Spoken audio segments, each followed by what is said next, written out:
Let's bring in the MPs. Joining me now are Public Safety Parliamentary Secretary Pam Damoff, Conservative Public Safety critic Raquel Dancho, and NDP industry critic Brian Massey. Welcome to the three of you. Thank you for taking the time. Pam Damoff, let me start with you. Why do ZTE and Huawei have years to remove their tech from Canada's 4G and 5G networks? How urgent is this if you're giving them this much time? Well, I think what Canadians need to recognize is that most telecom companies in Canada are already compliant. So it's not like we need, they need to do a lot to become compliant. So our telecom companies here in Canada are already in compliance with what we announced. Okay, Raquel Dancho, let me bring you in. Your reaction to this timeline, Canada's Five Eyes Intelligence Alliance partners, the UK, New Zealand, the US, Australia, have already done this. Why do you think it took this long?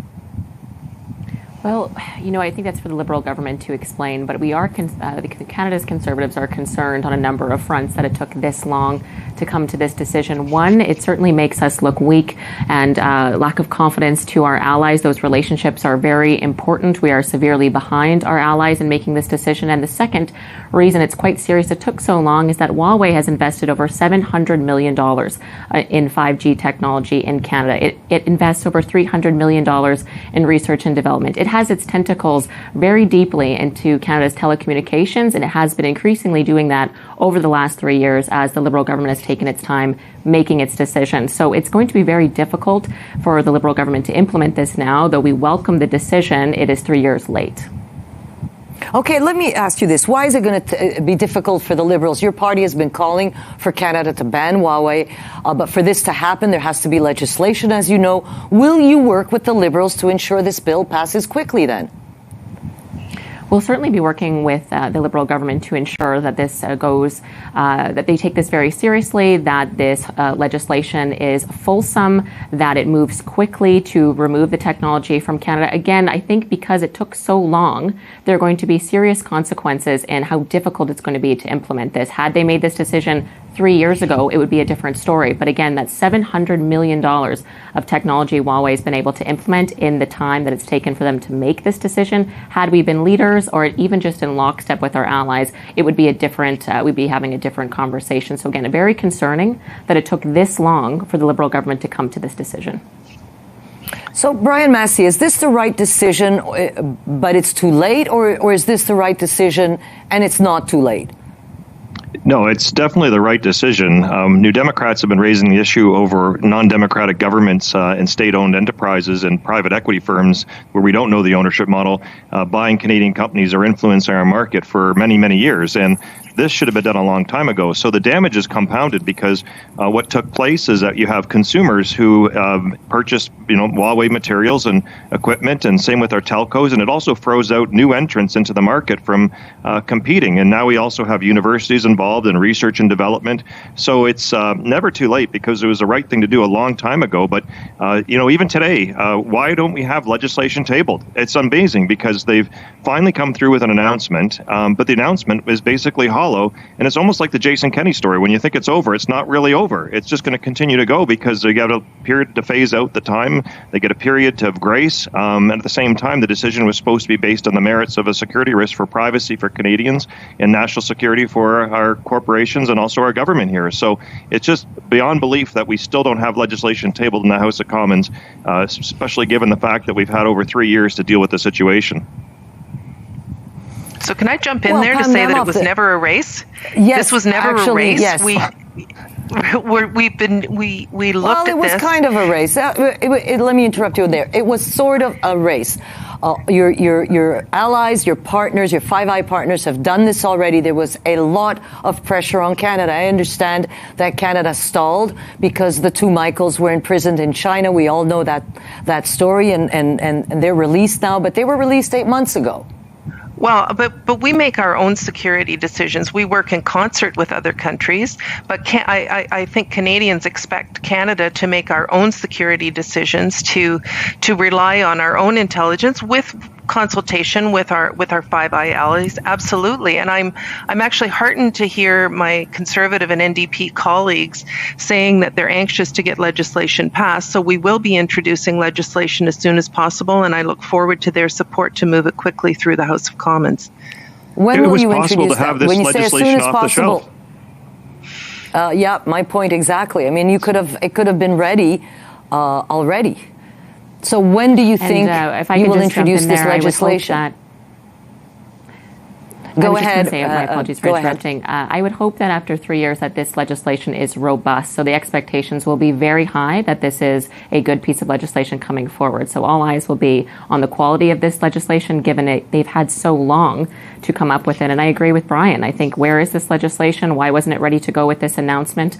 A lot of questions remain of why it took Canada so much longer than our allies to come to this decision. Why are we so behind? Okay. So I want to ask quickly to the three of you. So the ministers were asked yesterday and again today whether these companies that have to get rid of this equipment now will get compensation.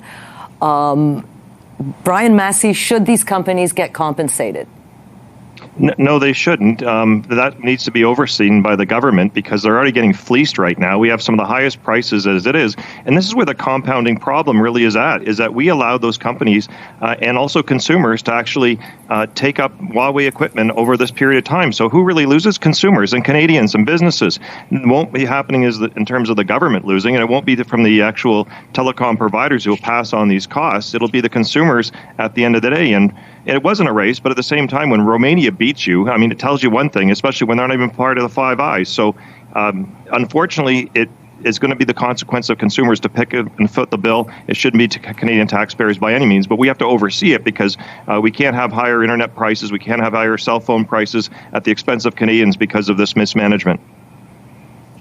Okay, I want to ask you about possible retaliation. I'll start with you, Pam Damoff.